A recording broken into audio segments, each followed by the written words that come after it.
말씀은 출애굽기 30장 1절에서 16절까지입니다. 구약성경 128쪽에 있습니다. 너는 분향할 제단을 만들지니 곧 조각목을 만들되 길이가 한 규빗 너비가 한 규빗으로 네모가 반듯하게 하고 높이는 2규빗으로 하며 그 뿔을 그것과 이어지게 하고 제단 상면과 전후 좌우 면과 뿔을 순금으로 싸고 주위에 금태를 둘을 찌며 금태 아래 양쪽에 금고리 둘을 만들되 곧 그 양쪽에 만들지니 이는 제단을 매는 채를 꿰 곳이며 그 채를 조각목으로 만들고 금으로 싸고 그 제단을 증거궤 위 속죄소 맞은편 곧 증거궤 앞에 있는 휘장 밖에 두라. 그 속죄소는 내가 너와 만날 곳이며 아론의 아침마다 그 위에 향기로운 향을 사르되 등불을 손질할 때에 살을 지며 또 저녁 때에 등불을 켤 때에 살을 지니 이 향은 너희가 대대로 여호와 앞에 끊지 못할지며 너희는 그 위에 다른 향을 사르지 말며 번제나 소제를 드리지 말며 전제의 술을 붓지 말며 아론이 1년에 한 번씩 이 향단불을 위하여 속죄하되 속죄제의 피로 1년에 한 번씩 대대로 속죄할지니라. 이 제단은 여호와께 지극히 거룩하니라. 여호와께서 모세에게 말씀하여 이르시되 내가 이스라엘 자손의 수요를 조사할 때에 조사받은 각 사람은 그들을 계수할 때에 자기의 생명의 속전을 여호와께 드릴지니 이는 그들을 계수할 때에 그들 중에 질병이 없게 하려 함이라. 무릇 계수 중에 드는 자마다 성소의 세겔로 반 세겔을 낼지니 한 세겔은 20개라. 그 반 세겔을 여호와께 드릴지며 계수 중에 드는 모든 자 곧 20살 이상 된 자가 여호와께 드리되 너희의 생명을 대속하기 위하여 여호와께 드릴 때에 부자라고 반 세겔에서 더 내지 말고 가난한 자라고 덜 내지 말지며 너는 이스라엘 자손에게서 속죄를 취하며 회막 봉사했으라. 이것이 여호와 앞에서 이스라엘 자손의 기념이 되어서 너희의 생명을 대속하리라. 아멘.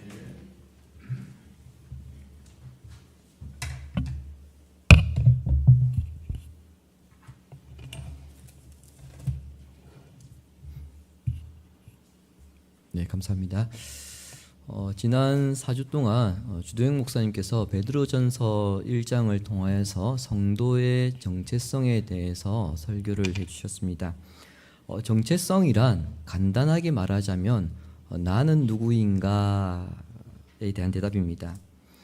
세상 무서운 줄 모르거나 하늘 높은 줄 모르는 사람들은 자기에 대해서 어떻게 이야기합니까? 내가 낸데 이런 식으로 굉장히 거만하게 말을 하죠. 그러나 예수 그리스도로 인하여서 하나님의 거룩한 백성이 된 성도들은 나는 누구인가 라는 질문에 내가 낸데 내가 내다 이런 식으로 대답하지 않고 하나님의 은혜로 살아가며 그 영광을 위해 살아가는 사람이다 이렇게 대답을 합니다.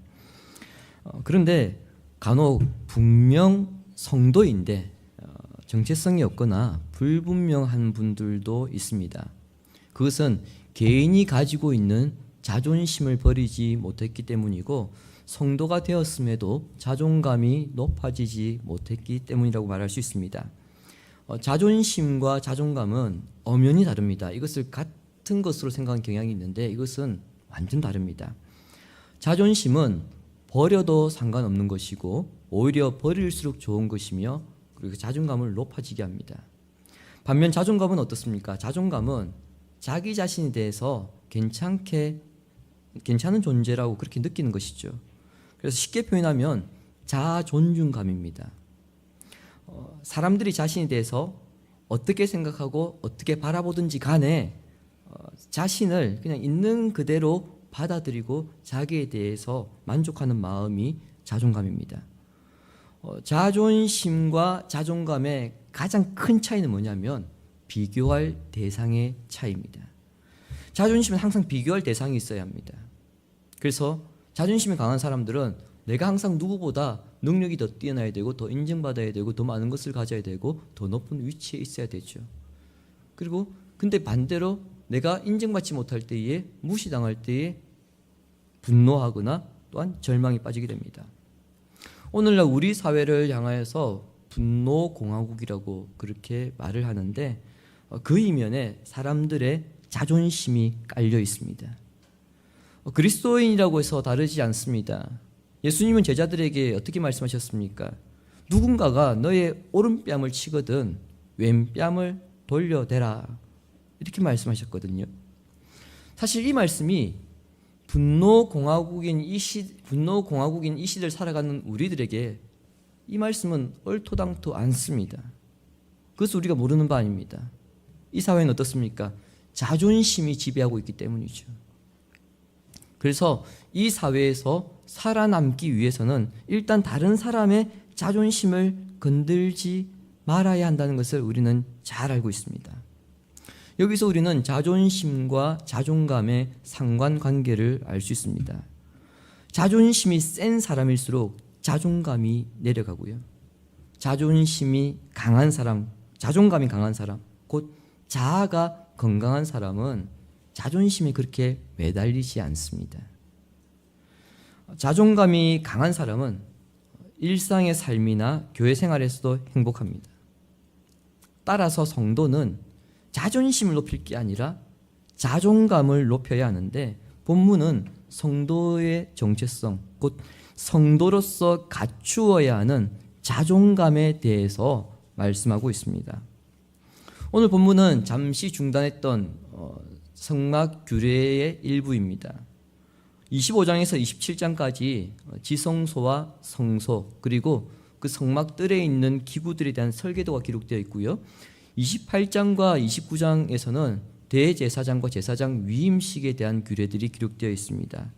그리고 이어서 오늘 본문이 30장인데 30장에 등장하는 것이 무엇입니까? 바로 분향단 규례고요. 11절부터 이어지는 속전에 대한 규례입니다. 특별히 분향단에 관한 규례와 속전에 관한 이 규례는 서로 별로 상관이 없는 것처럼 그렇게 보입니다만, 사실 이 두 규례는 하나님의 백성들이 어떤 존재인가를 규정하는 규례입니다. 즉 오늘 설교의 제목처럼 성도의 정체성을 갖게 하고요, 성도로서 그 자존감을 높이게 하는 규례라는 것입니다. 자, 그렇다면 분향단과 속전이 어떻게 성도의 자존감을 높이게 하는 것인가, 이것을 우리가 살펴보지 않을 수 없습니다. 먼저 1절부터 10절까지는 분향단에 대한 규례입니다. 분향단은 그림에서 저렇게 보시는 것처럼 가로 세로는 1규빗입니다. 보통 우리가 1규빗을 손가락 끝에서부터 발꿈치 정도로 보는데 대략 45cm 정도로 편의상 그렇게 봅니다. 그러니까 가로 세로는 1규빗이고요. 높이는 2규빗입니다. 약 90cm 정도 되죠. 그래서 정사각형 모양의 약간 길이는 길게 그렇게 만들어야 합니다. 그리고 위쪽 네 모퉁이에 보시면 뭐가 있습니까? 네 뿔이 있죠. 그 네 뿔을 만들고 이것을 모두 금으로 싼 다음에 그 뿔 밑에는 그 금태로 둘러야 합니다. 그리고 금태 아래 양쪽에는 금고리 2개를 만들고요. 다른 면에서도 동일하게 고리 2를 만들어서 채를 깰 수 있도록 해야 합니다. 물론 이때 고리나 그리고 채 역시 조각목으로 만들고 그 조각목 위에 금을 입혀야 합니다. 자, 다음으로 분향단을 놓는 위치입니다. 그림 다시 보시면은 6절에, 그리고 오늘 본문 6절에는 속죄소 맞은편, 증거궤, 다른 표현으로는 언약궤, 법궤 밖에 있는 휘장에 두라, 그렇게 6절에서 말씀하고 있거든요. 쉽게 표현하면은 지성소와 성소를 구분하고 있는 휘장이 있는데 어느 쪽에 두란 말입니까? 성소 쪽에 분향단을 두라는 것입니다. 그리고 7절에서부터 9절에는 이 분향단에서 매일 아침마다 아론이 등대의 불을 정리하고 향을 사르고, 그리고 저녁마다 등대의 불을 켜면서 향을 사를 것을 명령하고 있습니다. 자, 이 분향단이 성도의 정체성과 어떤 관련이 있는가, 이것을 생각하기 위해서는 하나님의 명령대로 제작되는 이 분향단이 어떤 역할을 하는 것인가에 대한 이해가 선행되어야 합니다. 분향단은 아론이 거기서 무엇을 하는가, 그것을 통해서 그 역할이 드러나게 되겠죠. 어떤 곳입니까? 향을 태우는 곳입니다. 분향단 쉽게 이야기하면 그냥 향 태우는 곳입니다. 지난 주간 그 설 명절이었습니다. 그래서 불신자 가정에서는 제사를 지낸 가정들이 많았을 텐데 제사의 출발점이 되는 유교나 또는 불교에서는 그 향을 피우는 것이 그렇게 크게 특별한 일이 아닙니다. 비단 이러한 종교뿐만 아니라 힌두교도 마찬가지고요. 특별히 고대 모든 종교에서는 어떤 의식을 진행할 때에 향을 피우는 일이 일반적이었습니다. 각 종교에서 향을 피우는 이유가 있죠. 간단합니다. 신과 잘 연결되기 위해서입니다. 그러니까 향은 신과 인간 사이에 매개체 역할을 한다고 생각했던 것이죠. 물론 성경에서 향도 하나님과 하나님 백성 사이에 매개체 역할을 하는 것처럼 봅니다. 그래서 이 향을 성도들이 하나님께 올려드리는 기도라고 그렇게 해석하기도 합니다. 주보에 있는 요한계시록 8장 3절 4절 말씀을 보시기 바랍니다. 또 다른 천사가 와서 제단 곁에 서서 금향로를 가지고 많은 향을 받았으니 이는 모든 성도의 기도와 합하여 보좌 앞 금제단에 드리고자 함이라. 향연이 성도의 기도와 함께 천사의 손으로부터 하나님 앞으로 올라가는지라. 아멘. 땅에서 드리는 성도들의 기도가 예수 그리스도의 중보로 인해서 하나님께서 기뻐 받으시는 향기로운 기도, 냄새가 되었다는 것입니다. 그런데 이 분향단에는 이보다 더 넓은 의미가 있습니다. 즉 기도 외에도 더 넓은 또 다른 뜻이 있다는 것이죠. 향을 태우면 두 가지가 발생합니다. 하나는 연기죠. 또 하나는 냄새입니다. 연기에 대해서 살펴보자면 이스라엘 공동체에서는 그 향을 태울 때 나타나는 그 연기를 특별히 중요한 상징으로 받아들입니다. 레위기 16장 13절에 이런 말씀이 있습니다. 여호와 앞에서 분향하여 향연으로 증거계 위 속죄소를 가리게 할지니 그리하면 그가 죽지 아니할 것이며. 하나님께 제물을 드릴 때에 그 이전에 연기로서 속죄소를 가리라는 겁니다. 여러분, 속죄소가 어떤 자리입니까? 속죄소는 하나님께서 임재하시는 자리입니다. 법궤 위 뚜껑을 우리가 속죄소라고 하죠. 그것을 하나님 보좌로 상징하는데 하나님께서 임재하신 그 자리를 연기로 가득 채우라는 겁니다. 거룩하신 하나님께서 임재하시는 자리이기 때문에 그 앞에서 부정한 인간의 모습을 가리라는 겁니다. 다음으로 냄새입니다. 성소 밖에는 번제단이 있습니다. 그 번제단은 하나님께 제사를 드릴 때 제물을 태우는 곳이죠. 그 번제단에서 제물을 태우면 연기와 함께 그 제물을 태우는 냄새가 납니다. 그 냄새에 대해서 레위기 1장 9절은 또 이렇게 말씀합니다. 제가 읽어드리겠습니다. 그 내장과 정강이를 물로 씻을 것이요 제사장은 그 전부를 제단 위에서 불살라 번제를 드릴지니 이는 화제니라. 그 다음이 중요합니다. 여호와께 향기로운 냄새니라. 번제를 드릴 때에 제물을 태우는데 그때 나타나는 그 냄새가 여호와께는 향기로운 냄새라는 겁니다. 제물을 태우는 냄새, 여러분 이 냄새를 하나님께서 받으신다는 거죠. 자, 그런데 여러분 생각을 해보십시오. 사람이 하나님께 제사를 드릴 때 제물을 태웁니다. 그런데 그 제물을 태운다 한들 하나님께서 배가 부르시겠습니까? 아니면 그것을 드시겠습니까? 그 제물을 태울 때 올라오는 그 향기를 기쁘시게 받으시겠다는 겁니다. 마찬가지입니다. 번제단이 성소 밖에서 태운 것이라면 분향단은 성소 안에서 태우는 것입니다. 따라서 이 향 역시 하나님께서 기뻐 받으시는 것입니다. 그런데 본문 7절과 8절에서는 아론이 아침 저녁으로 분향단에서 이 향을 태울 것을 명령하고 있습니다. 아침 저녁은 성소 밖에서는 상번제가 드려지는 시간입니다. 매일마다 제사장이 아침에도 번제를 드리고 저녁에도 번제로 제물을 태우는 그 시간입니다. 그러니까 그 번제가 밖에서 성소 밖에서 들으실 때마다 성소 안에서도 향을 피우라는 겁니다. 하나님은 냄새를 기억하시는 분이시고 좋은 냄새를 기뻐하시는 분이시기 때문입니다. 그런데 신약에 넘어오면 이 아름다운 냄새의 실체가 무엇인가를 가르칩니다. 고린도후서 2장 15절과 16절 말씀을 함께 읽겠습니다. 우리는 구원받은 자들에게나 망하는 자들에게나 하나님 앞에서 그리스도의 향기니 이 사람에게는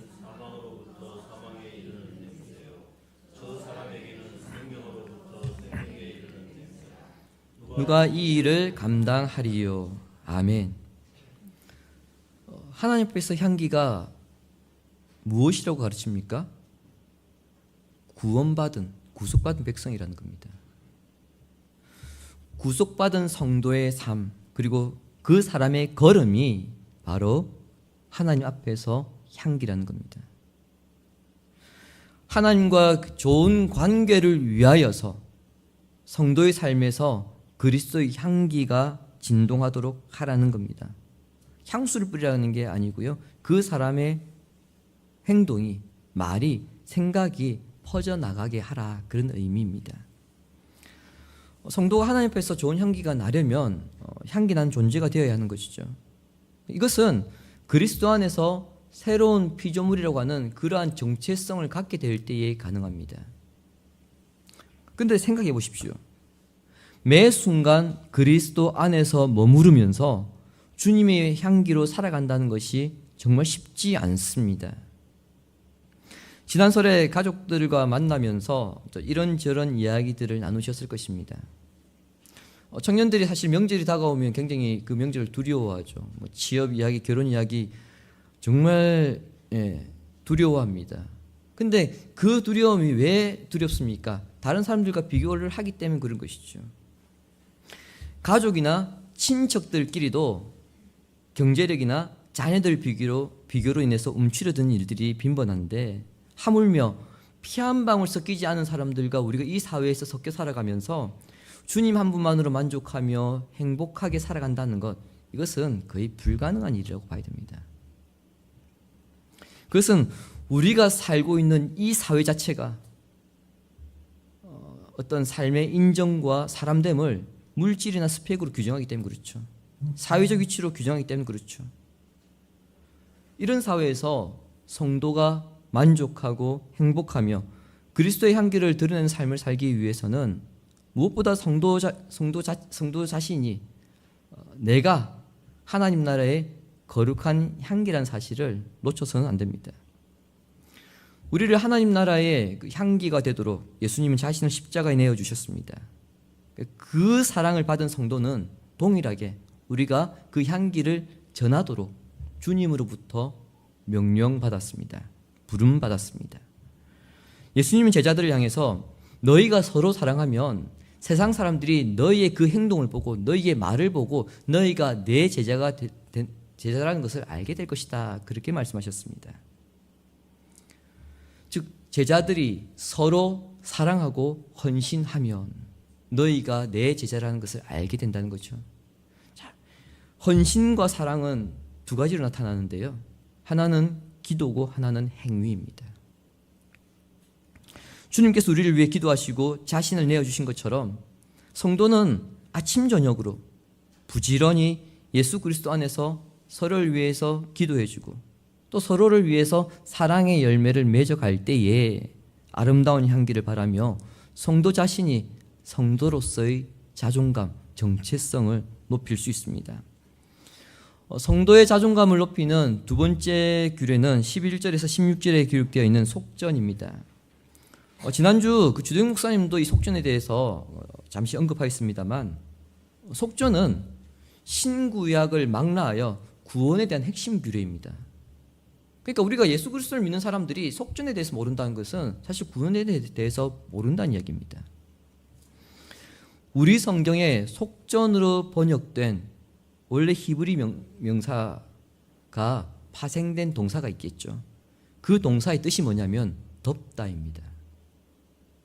그러니까 덮어주는 것이 속전입니다. 노아가 방주를 만들 때에 배 안팎으로 칠했던 것이 혹시 뭔지 아십니까? 역청입니다. 그 역청으로 번역된 히브리어 단어가 오늘 본문의 속전과 같은 단어입니다. 방주 안으로 물이 침투하지 못하도록 역청이 배를 안팎으로 덮는 것처럼 죄로 인한 사망이 침투하지 못하도록 그 죄를 덮는다는 의미입니다. 그것이 속전입니다. 하나님께서 명령하신 구약의 희생제사는 짐승의 피를 흘림으로써 우리가 죄 용서함을 받게 되는 것인데요, 우리가 놓쳐서 안 되는 것은 짐승의 피가 우리의 죄를 완전히 없애는 것이 아니고요, 보이지 않게 덮는다는 의미입니다. 성막 건축 지시가 주어지는 바로 지금 이 부분에서 하나님께서 이스라엘 백성들의 숫자를 계수하면서 그들에게 속전을 바치도록 명령하는 데는 중요한 이유가 있습니다. 그것은 성막을 통해서 하나님 임재 앞으로 나아갈 수 있는 길이 열린다, 이 사실을 깨닫게 하기 위함입니다. 성막이 만들어졌는데 정작 그 백성들이 그 성막에 나아갈 수 없다면 여러분, 그 성막이 무슨 의미가 있겠습니까? 최초의 인류이자 모든 인류를 대표하는 아담이 범죄하였을 때 그가 가장 먼저 보인 행동이 무엇인지 여러분 아십니까? 자신의 부끄러움을 알았다는 겁니다. 그 부끄러움으로 인해서 그가 보였던 행동은 하나님을 피했습니다. 이것이 죄의 특성입니다. 죄가 있는 한 하나님께 가까이 갈 수밖에 없고 하나님을 피할 수밖에 없습니다. 하나님이 성막에 거하시는데 죄가 있으니 그 성막에 나아갈 수 없는 것입니다. 죄가 해결되지 않은 백성에게 성막은 아무짝에 쓸모없는 것이 되고 말죠. 성막은 하나님께서 거하시는 곳이므로 죄와 부정으로 가득한 백성들에게는 치명적인 위험을 내포하고 있습니다. 죄와 부정으로 가득한 인간이 그 성막에 나아간 순간 죽음을 면할 수밖에 없다는 거죠. 질병을 면할 수 없습니다.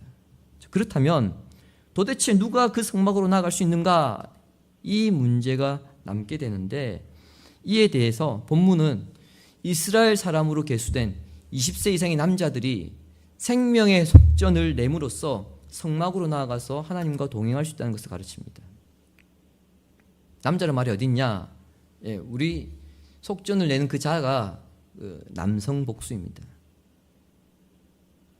자, 이 부분에서요, 여자는 구원에서 배제됐기 때문에 남자들만 속전을 내느냐, 그렇게 생각할 수 있는데 그것이 아니고요, 구약에서는 남자가 여자를 대표하기 때문에 남자가 대표로 속전을 낸다는 겁니다. 오해하지 마시기 바랍니다. 특별히 본문에는 속전이 이스라엘 백성들에게 왜 자부심의 근거가 되는지 두 가지로 그 이유를 밝히고 있습니다. 하나는 11절에서 13절에 기록되어 있는데, 속전을 내는 자는 하나님께 계수된 자이기 때문입니다. 계수한다는 것, 쉽게 말하면 무엇을 센다는 의미잖아요. 사람을 세든 물건을 세든 돈을 세든 그것을 센다는 것은 그것의 주인이기 때문에 셀 수 있는 겁니다. 만일 돈을 세는데 주인이 아니라, 또는 주인으로부터 위임받은 사람이 아니라 엉뚱한 사람이 돈을 세고 있으면 그 사람은 어떤 사람입니까? 영락은 도둑놈입니다. 하나님께서 이스라엘을 계수하셨다는 것은 하나님이 이스라엘의 주인이시고 주군이 되신다는 의미입니다. 훗날 이스라엘 역사에서 다윗이 왕이 되고 난 다음에 인구조사를 실시하게 됩니다. 근데 왕이 인구조사를 실시했는데 그때 어떤 일이 벌어지냐면 3일 동안 7만 명이 죽는 일이 벌어집니다. 왕이 인구조사를 하는 게 무슨 잘못이냐, 그렇게 생각할 수 있습니다만, 하나님은 이 징계를 통해서 다윗에게 분명히 경고하셨습니다. 이스라엘은 너의 백성이 아니라 나의 백성이다. 착각하지 마라. 이것이 속전이 이스라엘 백성들의 그 자존감을 높이는 근거입니다. 이스라엘 백성들이 속전을 낸다는 것은 자신들이 하나님께 계수된 되었다는 의미고요. 그 하나님이 어떤 분이냐? 세상을 만드시고 이끄시는 분이라는 겁니다. 즉 우리의 주인이, 우리의 주군이 만군의 여호와 하나님이시다. 그런 고백으로 속전을 내는 겁니다. 구약에서 하나님의 백성이 이스라엘이라면 신약에서는 누구일까요? 성도죠. 성도는 세상 사람들과 별 다를 바 없는 그런 사람들 가운데 하나였습니다. 죄인들이라는 의미죠. 하지만 예수 그리스도로 인해서 하나님께 세신바된 자들이 바로 성도입니다.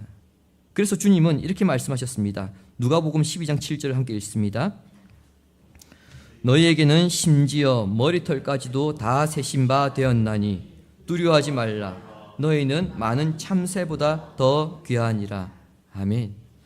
아침에 제가 머리를 감다가 머리를 말리다가 머리카락이 2개 떨어져 있는 것을 봤습니다. 제 머리 오늘 아침에 그 두 가닥만 떨어졌을까요? 도대체 몇 가닥이 떨어졌을까요? 알 수 없습니다. 왜요? 세보지 않았으니까요. 센다 한들 이게 세어지겠습니까? 불가능한 이야기입니다. 자기도 자기 머리카락을 셀 수 없으나 주님은 우리의 머리카락까지 세셨으며 우리를 길이 여기시는 분이라고 말씀하셨습니다. 이유가 간단하죠. 자기 생명을 버리면서까지 우리를 살리셨기 때문에 사랑하지 않을 수 없고 귀하게 여기지 않을 수 없는 것입니다.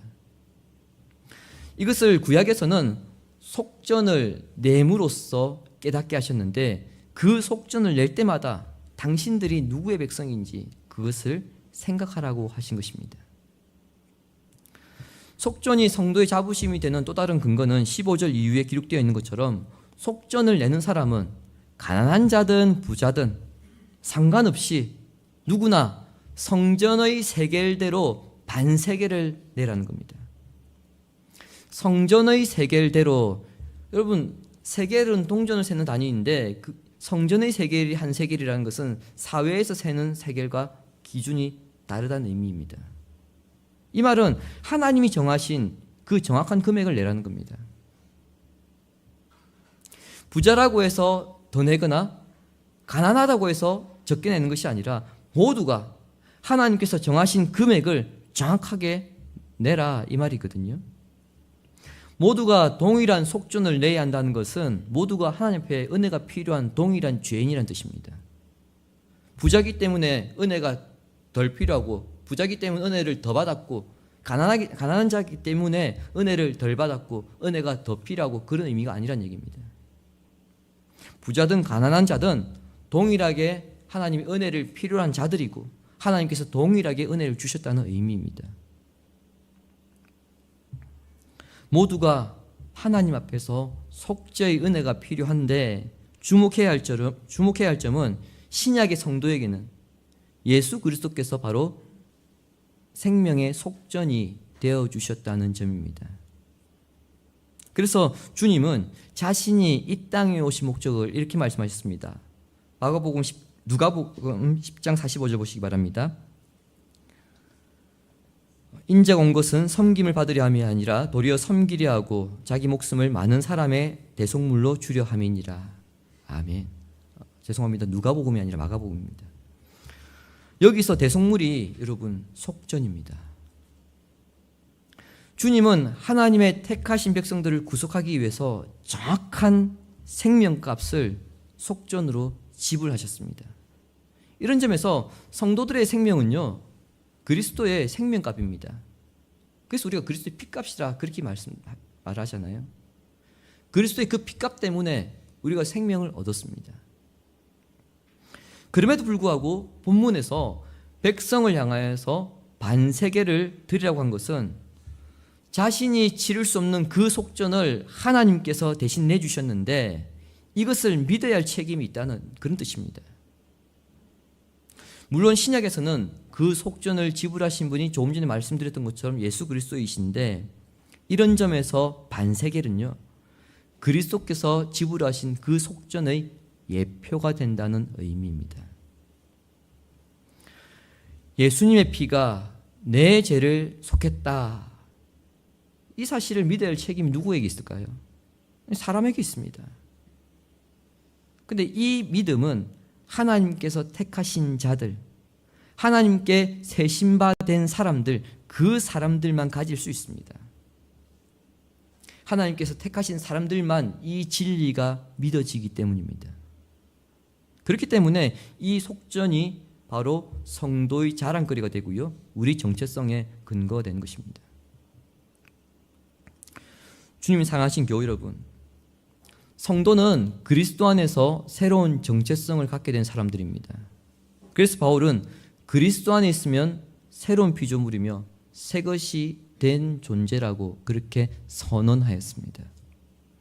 그의 선언대로 성도는 그리스도 안에서 새로운 피조물이 되었기 때문에 이전과 다른 사람들이 되었습니다. 근데 이것은 이전에는 자존심이 자기의 정체성이었다고 한다면, 이제는 예수님이 나의 속전이 되셨다는 이 사실로 인해서 자신의 가치를 새롭게 규정하는 자존감이 이제 나의 정체성이 되었다, 그런 의미입니다. 성도들이 즐겨 부르는 찬송가 가운데에 나의 갈 길 다가도록이라는 찬송가가 있죠. 지난주에도 우리가 불렀습니다. 1절 끝에 무슨 일을 만나든지 만사형통하리라, 이렇게 끝납니다. 3절 끝에 어떻게 끝납니까? 영영 부를 나의 찬송 예수 인도하셨네, 그렇게 끝납니다.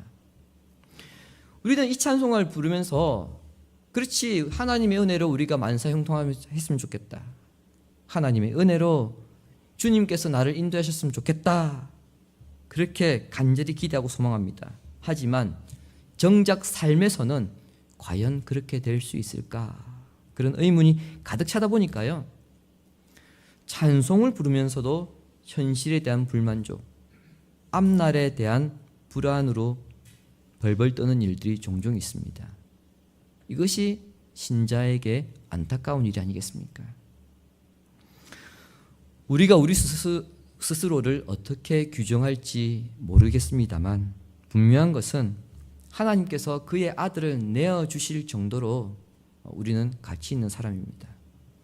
거울을 보면서 자기 외모에 대해서 만족하는 사람이 그렇게 많지 않을 겁니다.